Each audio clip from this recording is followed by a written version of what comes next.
Morning everybody, my name is Nicky Silver from Nicky Silver HR Services, and I am going to be talking you through the redundancy process today and provide you with some tips to keep you out of tribunals at the end of the process. So as I said, I'm Nicky Silver from Nicky Silver HR Services, and I help SMEs to deal with all of the people related matters that disrupt the business. So things such as sickness absence, underperformance, inappropriate behaviours, grievances, dismissals, and obviously in the current climate there's quite a bit of redundancy support going on as well. I'm based on the northern outskirts of Nottingham, and a lot of my clients are in and around the Nottinghamshire area. I like to get to see people face to face, so prefer to work locally whenever I can. And the support I provide is all done on a common sense basis.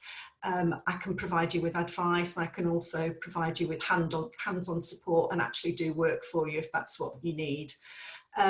And as I said, working on site or remotely with your business, and as I said previously, keeping you out of a tribunal and on the right side of employment law.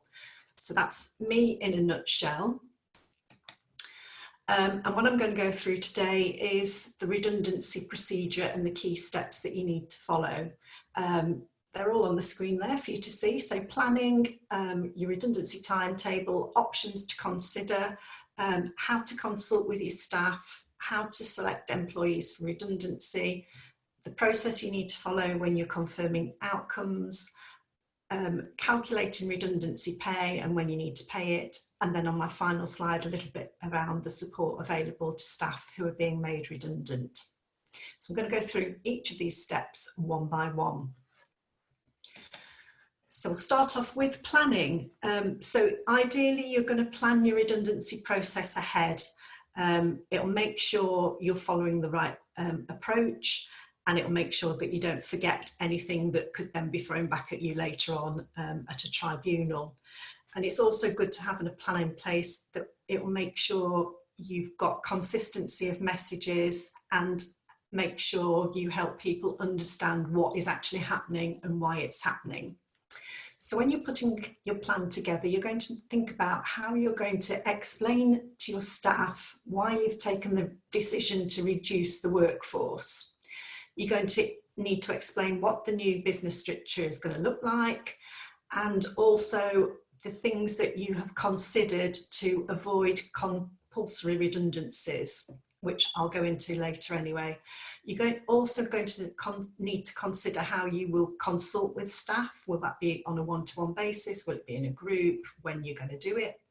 And another key step of the process is to think about how you're going to select your staff for redundancy. So will you go through a desktop sort of paper scoring exercise, or are you going to interview people for the remaining roles?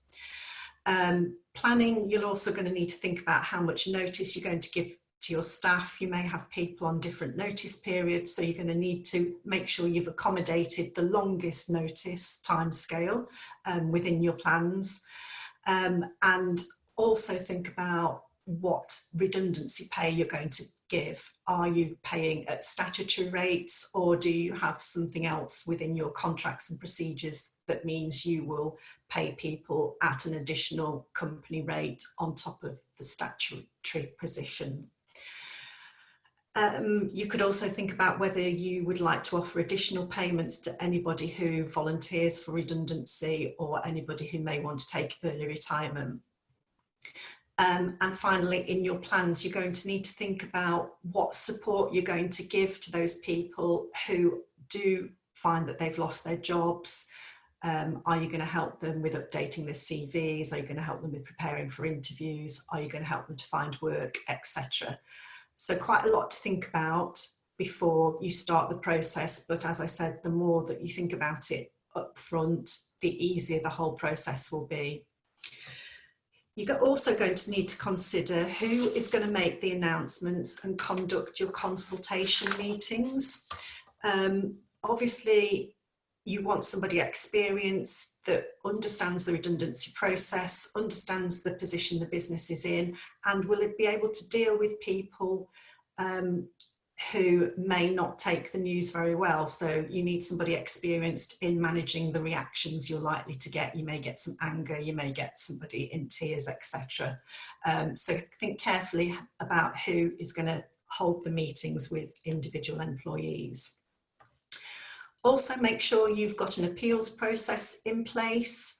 That's always part of the process. Whether an appeal is successful or not is regardless of this process, but you need to make sure there is an appeals process in place at the end should somebody not be happy that they've been chosen for redundancy.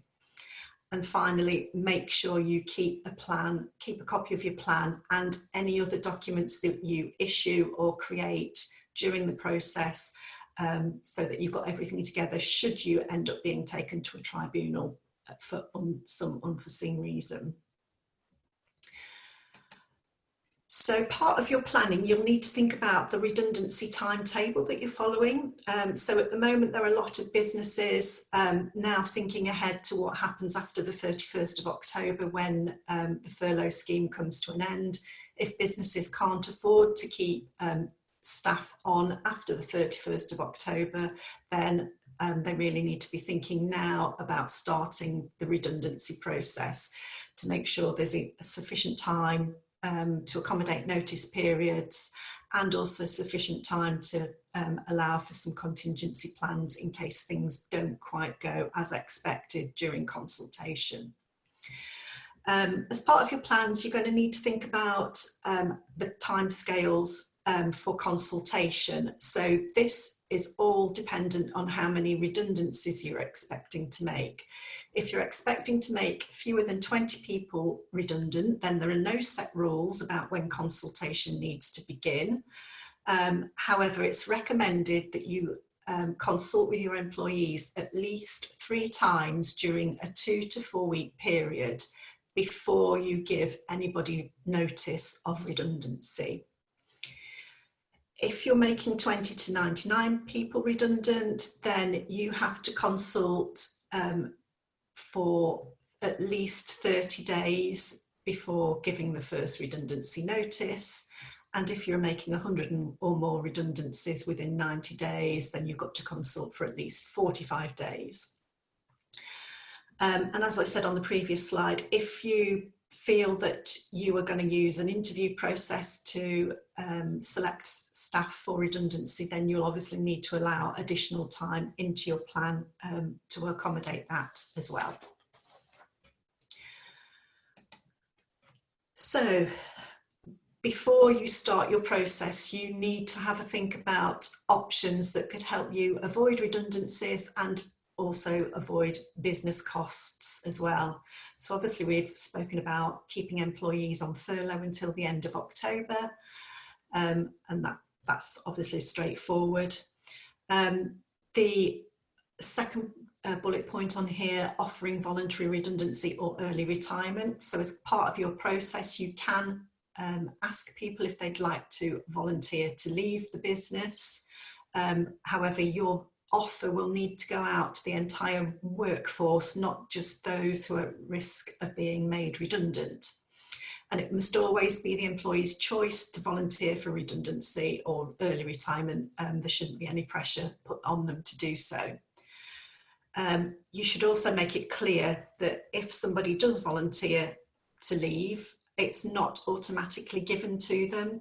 You don't have to select somebody just because they've volunteered.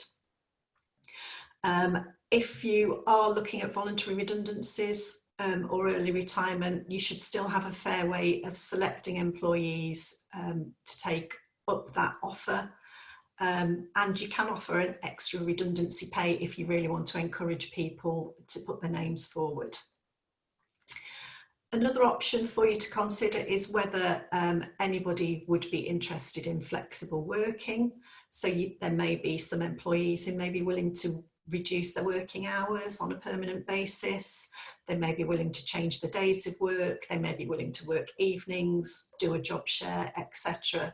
So it's worth thinking about that and asking the question during the redundancy process, because it would obviously lessen the impact on your staff. Obviously, it would also help you reduce your wages bills and potentially even reduce your overheads if you've got people working from home. You could potentially move to smaller premises and save some money there. In addition, so fourth point, you could ask employees to stop working for a short time or temporarily reduce their working hours. So once furlough is over, if you can't afford to keep people on, there is an option to lay people off. However, it must only be a temporary solution and can't be done on a permanent basis. And you need to give your staff advance notice in writing that you are going to apply any relevant contract clauses from a specific date. So you need to have this in your contracts already, that you have a right to lay your staff off temporarily or reduce their working hours. You can't just do it. If people are laid off, you may be required to make a statutory payment of £30 a day for 5 days in any 3-month period. So you'll need to bear that in mind. Employees can claim statutory redundancy pay if they've been temporarily laid off without pay for more than 4 weeks in a row or more than 6 non-consecutive weeks in a 13-week period. So laying staff off and putting them on reduced hours really does have to be a temporary position, and it could end up leading to redundancy anyway. If it's not included in somebody's contract already that you can lay them off or put them on short-time working, you're going to have to consult with your staff to agree that as a way forward and a temporary solution, rather than them immediately losing their jobs due to redundancy.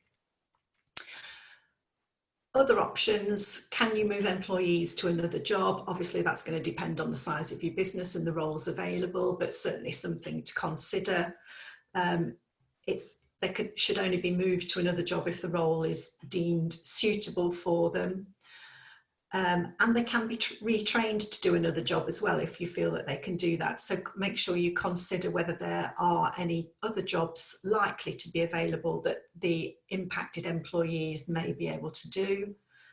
And you can offer an alternative role to them instead of redundancy.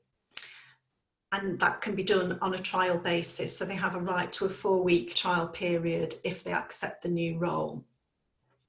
So if you do offer somebody an alternative role, it needs to be confirmed in writing, and it needs to be started within 4 weeks of their previous job ending. The job offer should be made before their contract was due to end. And you'll need to explain any differences in the role and make it clear of the arrangements that are being made. A trial period for an alternative role should start after they've worked their notice period, which sounds slightly strange, but it makes sure that there's no confusion or disputes over the dates that the trial started. If the trial doesn't work out, then you've got a clear date that for when they were due to leave the company. If an employee turns down a suitable alternative job, or they turn it down after a trial period, they'll need to give you a good reason as to why they think it isn't suitable. And reasons could include the job's on lower pay, there are health issues stopping them doing the job, they may have difficulties getting to the location of the alternative job, it could be costing them more, it could be a longer journey, or another reasonable reason is it would cause disruption to their family life. The employee would have to put their reasons for turning the role down in writing, and then you should have a meeting to discuss it.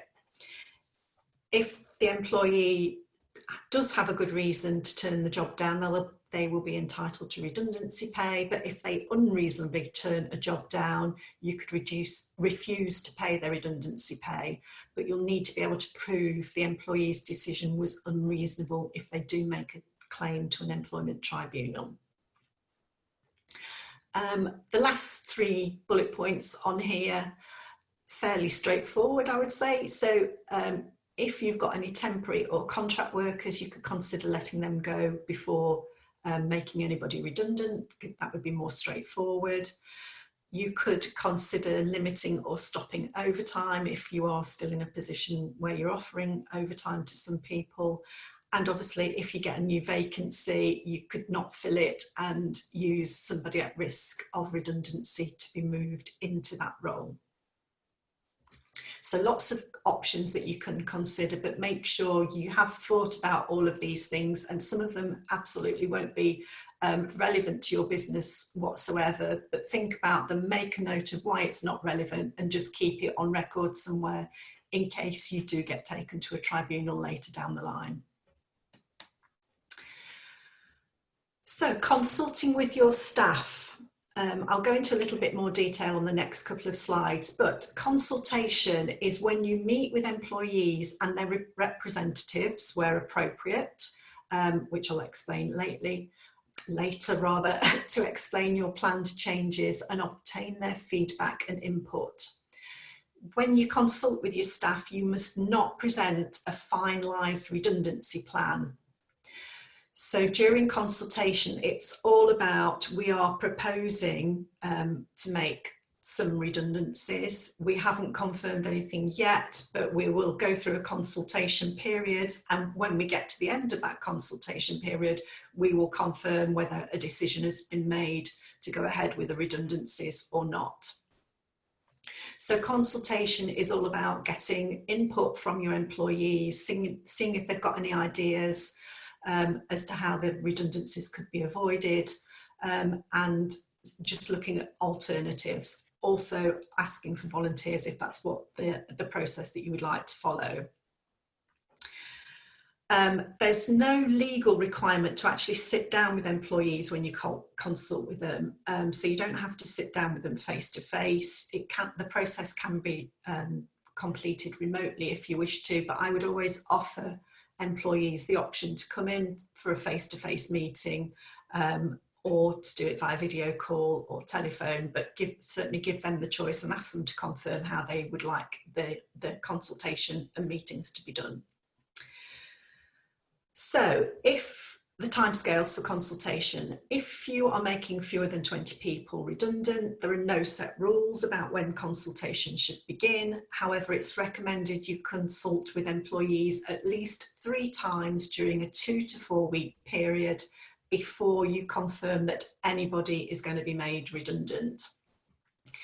As I said on the previous slide, 20 to 99 redundancies, you've got to consult for at least 30 days before giving notice of the first redundancy, and 100 and more redundancies, you must consult for at least 45 days.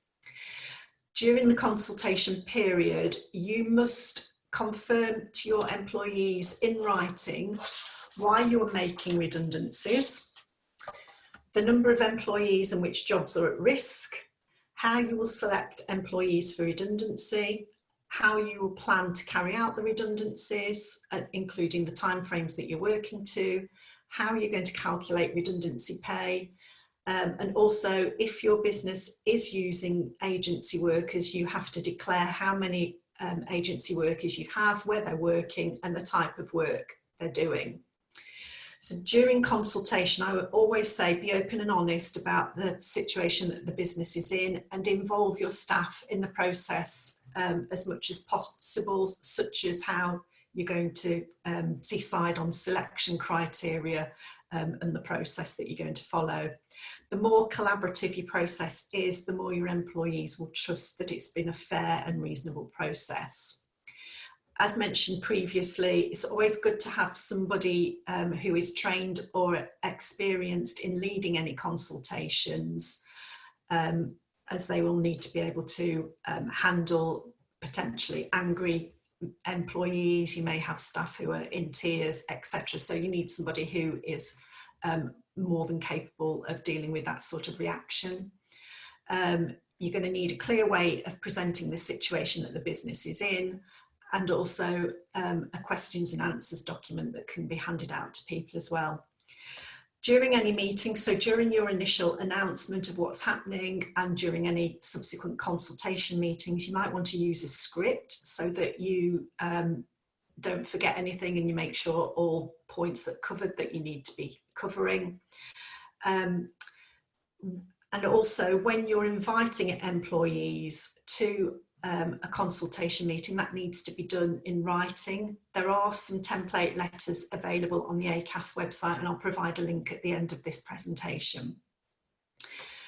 When you're consulting with people on a one-to-one basis, you need to discuss what options you've considered already, as we mentioned on the previous slide, and ask them for any ideas that they may have to avoid the redundancies, to reduce the effect of the redundancies, how else they think the organisation can restructure, or their feedback on the redundancy selection process as well.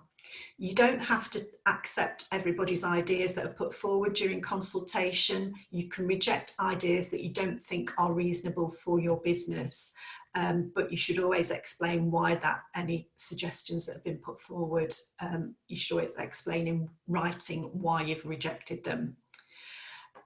But this is all about showing that you've listened to your employees, you've given them an opportunity to put ideas forward. What you don't want to do, though, is reach an agreement for the consultation to come to an end.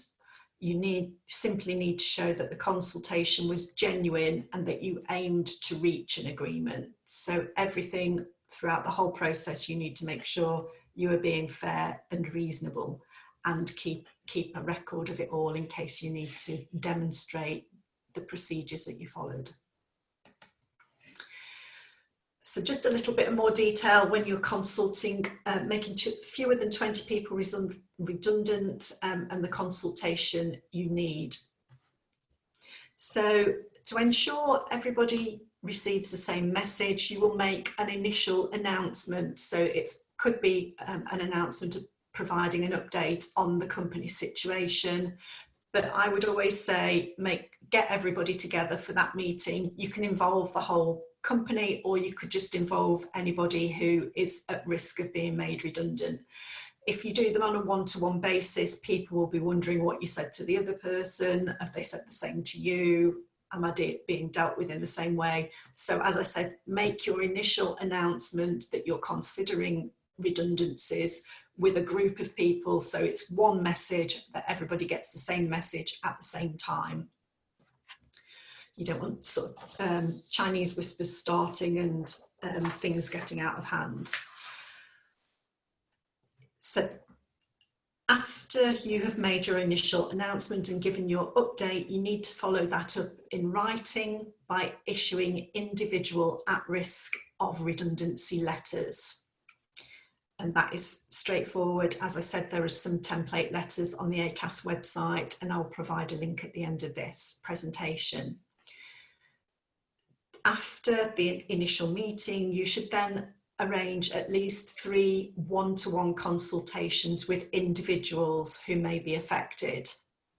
So you would issue a letter inviting an individual to a one-to-one consultation, and I would suggest doing that certainly within a couple of days of the initial announcement, and from that first one-to-one consultation, then arranging with the employee as that employee feels they need further meetings. So they don't have to all be on the same day. I would say be guided by what support the employee needs, how many meetings they feel they need, and when they would like those meetings. During the consultation meeting, on a one-to-one basis, make notes of the discussion that you have and keep them on file. As I said previously, you might want to have a script to make sure you cover everything that needs to be covered. But certainly start the meeting with checking how the employee is feeling since the announcement was made. Again, you might want to recap in your first meeting on the situation that the business is in, as well as any of the potential changes and the timescales, just so that the employee is absolutely clear on what's happening and when it's happening. Again, explain the process and criteria that you're considering for selecting employees for redundancy. and always ask if the employees have any questions at this stage. Also ask if they have any ideas or feedback, and make sure you ask if there's any support they would like from you at that time or in the coming weeks that you can provide to them.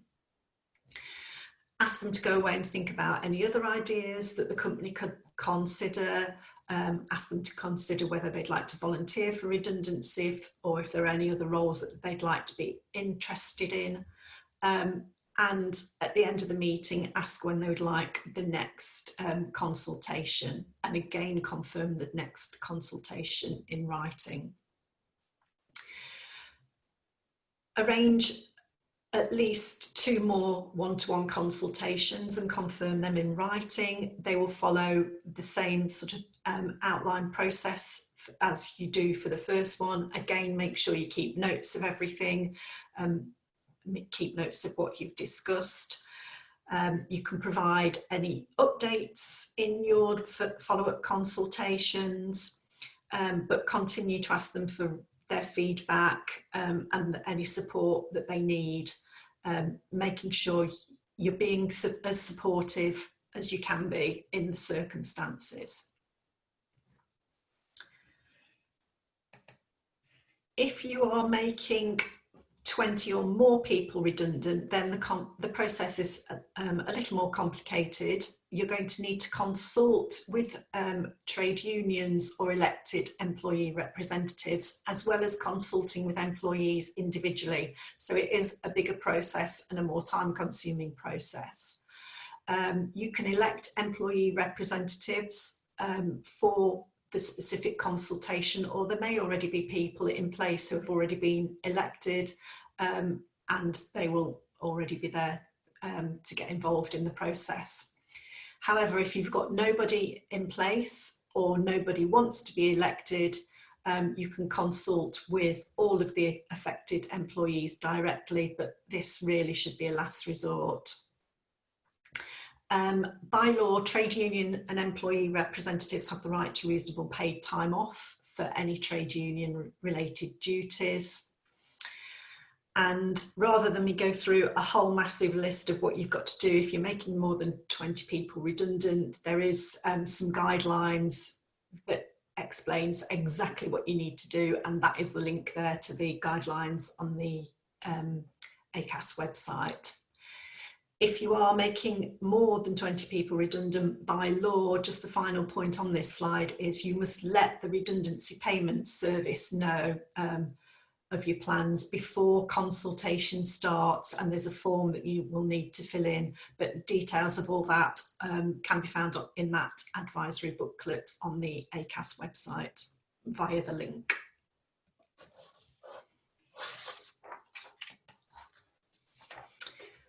Selecting employees for redundancy. So you have to follow a fair and reasonable method for selecting staff for redundancy, and you absolutely cannot discriminate against anybody in any shape or form, because that will come back to bite you through a tribunal. So always use a list of selection criteria and a scoring process so that everybody is fairly and objectively assessed. And you could use things such as a standard of work, skills, qualifications or experience, attendance record. Obviously that mustn't relate to a disability, but if there are sickness, absence can be a factor, and disciplinary records. It's always a good idea to think about the job that is going to be remaining in the business after the redundancy and the restructuring process. What is that job going to look like? What are the key skills that you're going to need for that job? So think about it almost like a paper-based or interview-based selection criteria. What sort of criteria and skills would you be looking for if you were doing a face-to-face interview for that job? And you can use that as your paper-based assessment. Alternatively, next bullet point, you could ask employees to reapply for their jobs, and then you would assess them against a list of criteria and you could do that through an interview process. As I've said before, you mustn't discriminate against employees in any part of this process. So age, disability, gender, race, marriage or civil partnerships, pregnancy, maternity leave, part-time or fixed time hours, or pay and working hours. None of those can be used as part of your criteria. In addition, during the coronavirus pandemic, you must not select employees for redundancy just because they're shielding. That could also be classed as disability discrimination. And in addition to that, just because somebody is on furlough doesn't mean that they could be selected for redundancy. You shouldn't use furlough as part of your selection criteria. And finally, on this slide, just make sure you've got an appeals process in place and somebody lined up or to manage or hear any appeals if somebody is selected for redundancy and isn't happy with the decision and wants to appeal against the process.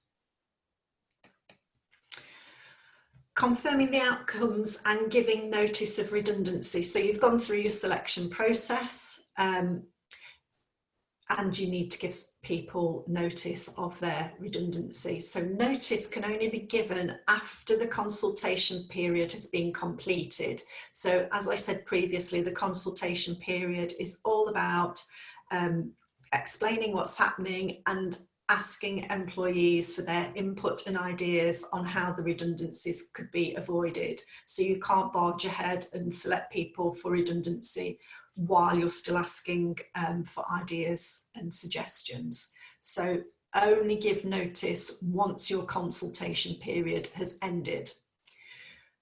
You should hold individual face-to-face meetings. Again, these can be done via Zoom, etc., if the employee is agreeable, but you should hold individual meetings to confirm the outcome to those who are not being made redundant, as well as those who are being made redundant. And you should confirm the outcomes in writing to those who are being made redundant and those who are not being made redundant. So notice periods for those being made redundant, you must give at least the minimum statutory notice period, and these could be different to what is in the notice period stated in the employees' contracts. So make sure you check the employees' contracts first.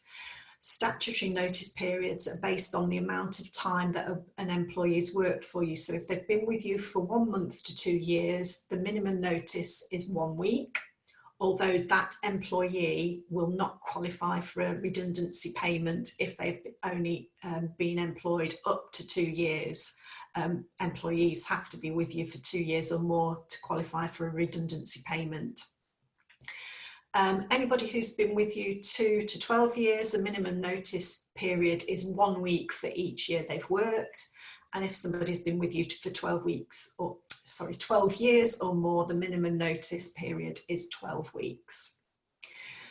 You can start the notice period as soon as the confirmation of redundancy has been provided. So if you tell an employee face-to-face, their notice can start from the next day.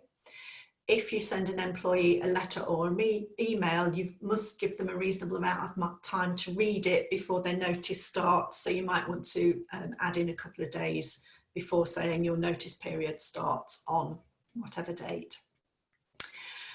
And if you sent a letter or email to the employee, make sure you know that they've received it. So if it was an email, you could add a read receipt.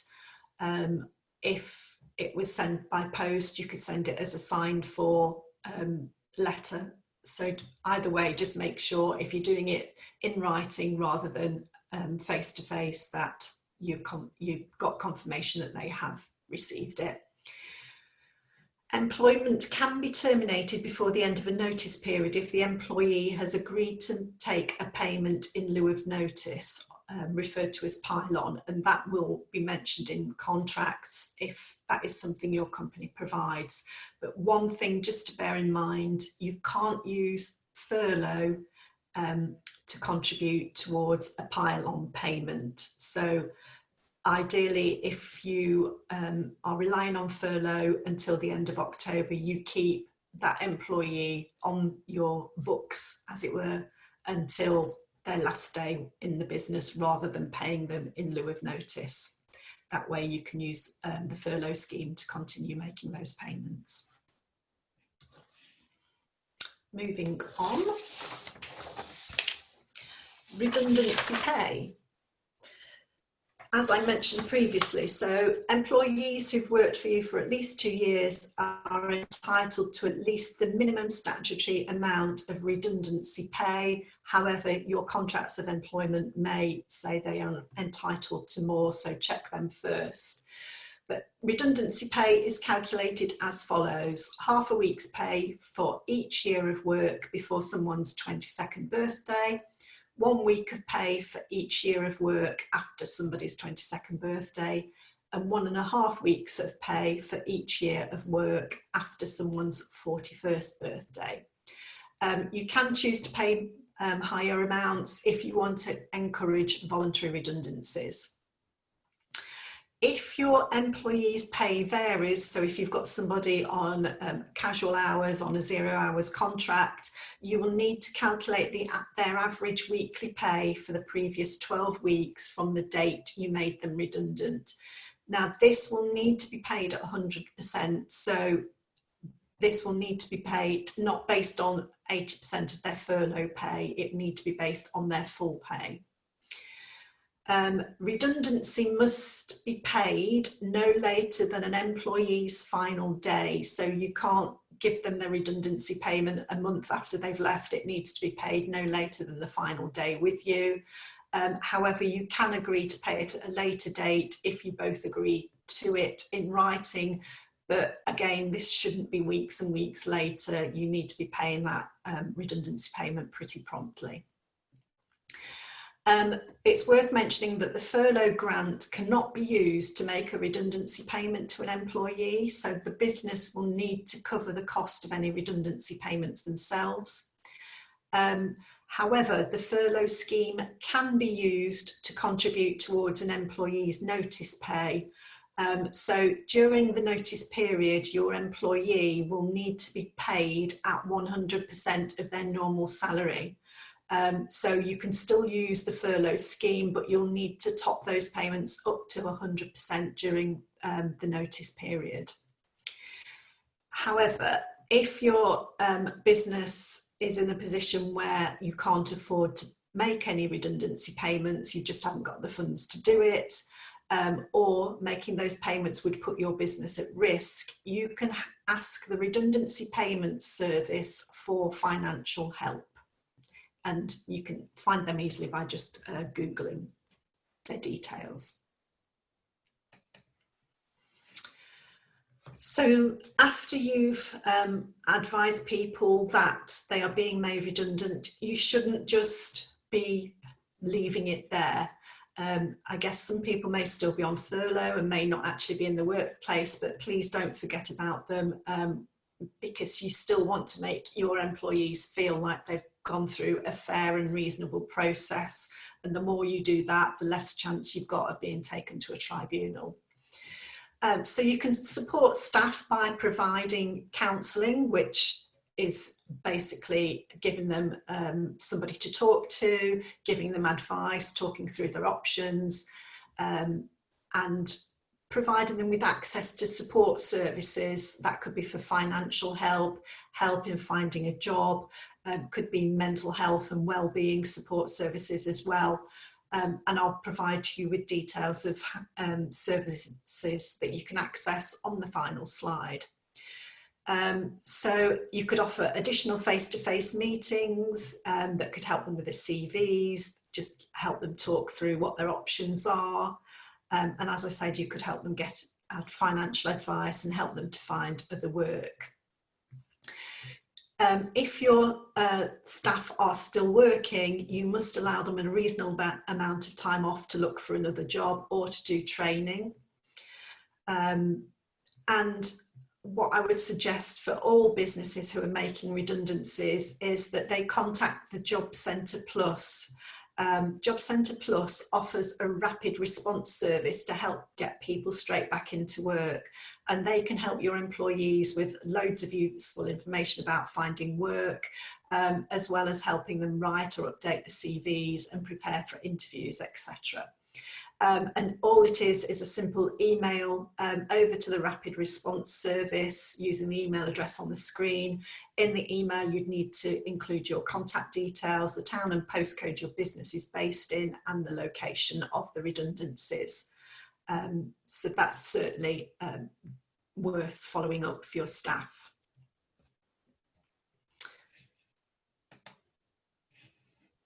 And just onto my final slide, free resources. So as I've said, it's important to support your staff as much as you can during the process, during the consultation process, and those who are being made redundant.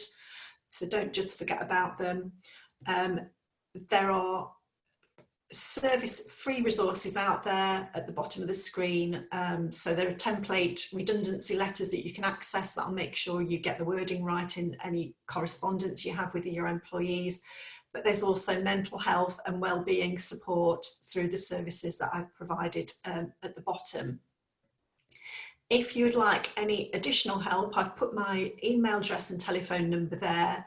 And I've also got available a selection matrix that you can use when you select staff for redundancy. And I've also got a template document that's got a whole load of support services available to employees with links, should that be helpful to you as well. So just give me a shout if either of those two templates are of help. So that is me, Nicky Silver from Nicky Silver HR Services. I hope you found that useful. There's a lot of information to take in, but obviously if you want to have a chat, if you're in this situation with your business and you want to have a chat through the process, please get in touch. Thank you very much.